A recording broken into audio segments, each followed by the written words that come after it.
Today we're going to show you how to change the defrost thermostat on your refrigerator. It's a really easy job. All you're going to need is a 1/4-inch nut driver, a pair of wire strippers and crimpers, and a heat gun. Let me show you how we do it. Now before we begin this repair, the first thing we'll need to do is to disconnect the power to the appliance. So simply pull the plug from the receptacle. Next we'll open up the freezer door, remove any shelving that's in the way so that we have an empty freezer cavity to work in.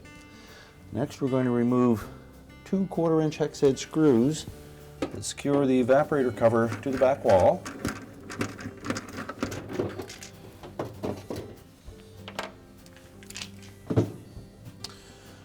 Now we'll grasp the top of that back cover and tilt it forward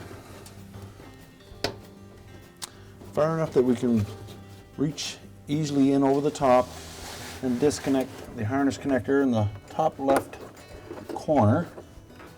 Just depress the 2 locking tabs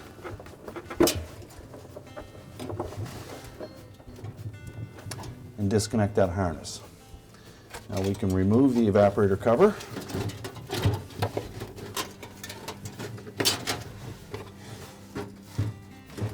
Now that we have the evaporator exposed, you see the location of the defrost thermostat on the back section tubing there on the suction line. So we're next going to disconnect a wire harness here, pop that thermostat off of the tubing, reroute that wire out so that we can get at the thermostat. Now we need to disconnect this terminal on the end of the element. Press the locking tab and unhook that. Next we're going to unclick the thermostat from the suction line. And we'll tuck that in behind. Pull that right out through. And we'll unhook the harness from that retainer at the back.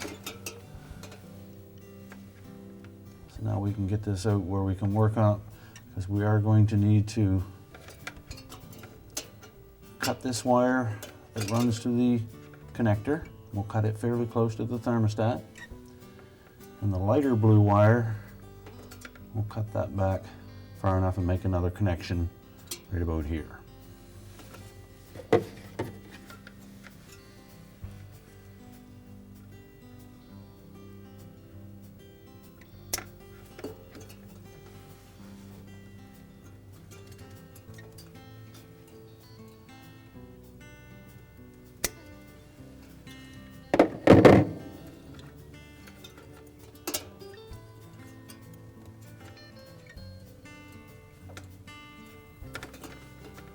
We can discard the old thermostat. Next we'll repair the wire harness. So we're going to strip back about 1/4 of an inch of the insulation.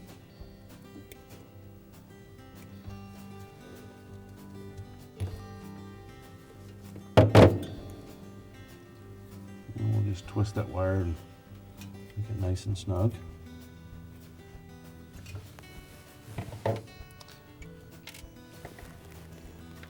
And we'll do the same on the connector.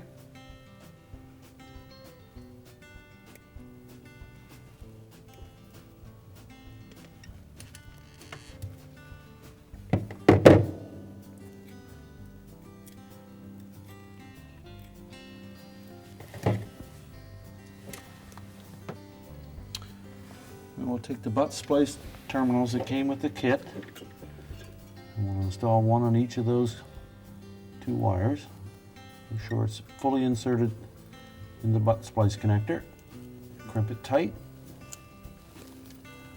Make sure we have a good connection.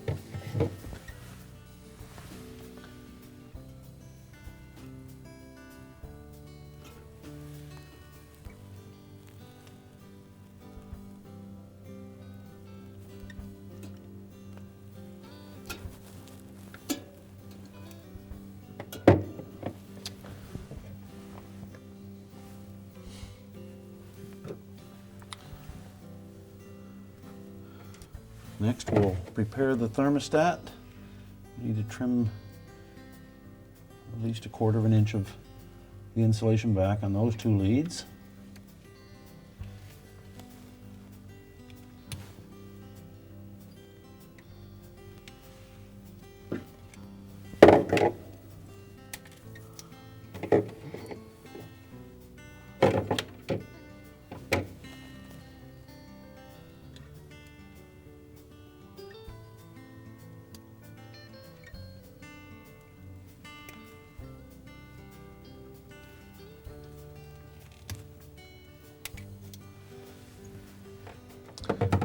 before we connect the thermostat, we're going to slide the pieces of heat shrink tubing onto the harness.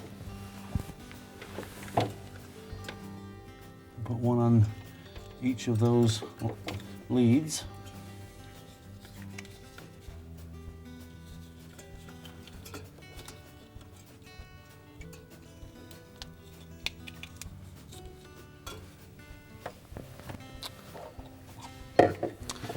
Now we're ready to close off the other end of those connectors. We'll insert the dark blue wire from the thermostat into the dark blue wire lead from the connector.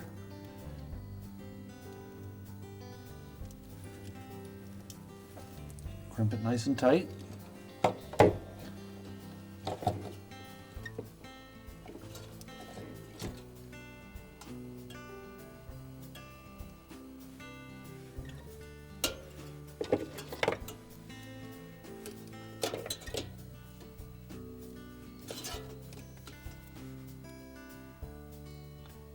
Do the same with the light blue wire. Make sure it's fully inserted into the connector.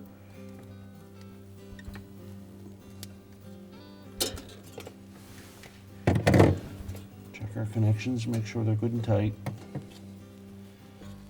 Now we're ready to apply the heat to the heat shrink tubing. Now the back wall of this freezer is a thin plastic material, so when using a heat gun, you'll want to put some type of a heat shield here to protect that liner.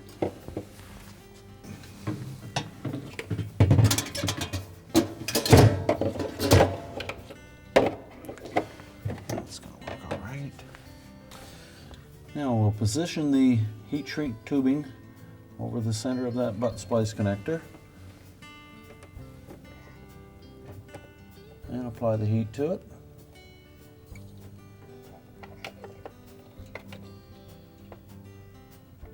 Keep in mind these heat guns get very hot, so you want to make sure that you keep your bare hands free.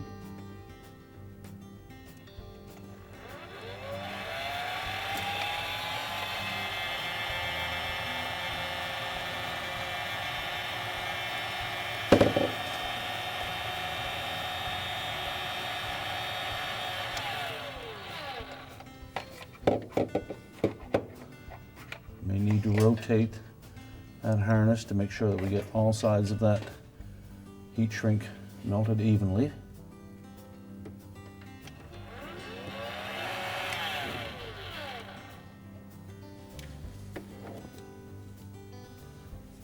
And we'll do the same procedure with the second connection.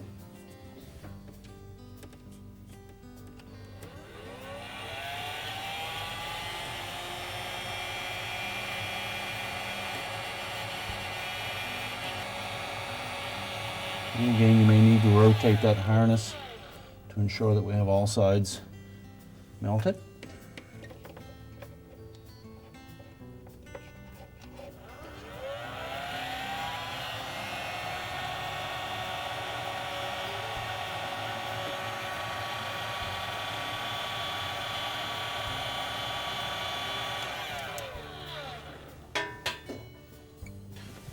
Next, we'll remove our heat shield, and then we'll locate the thermostat in behind the suction line, pull the harness through,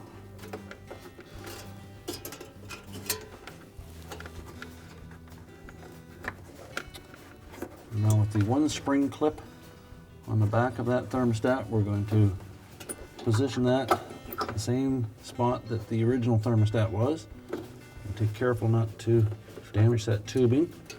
And we'll locate it just past the joint of the copper to aluminum line on the suction line. We'll reconnect to the element. Make sure that harness is tucked out of the way. And we'll position the rest of the harness and the retainer against the back wall.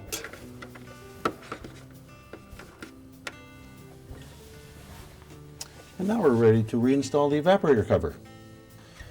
Now when reinstalling the evaporator cover, we need to make sure that we tuck the air inlet opening to the fresh food compartment properly in position.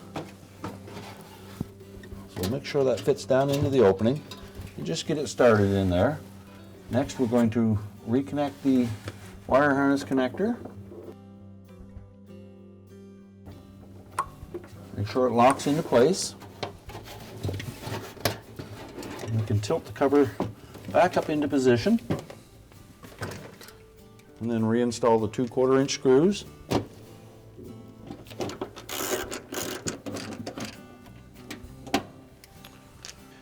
Now we're ready to reinstall the shelving and reconnect the power, and our repair is complete.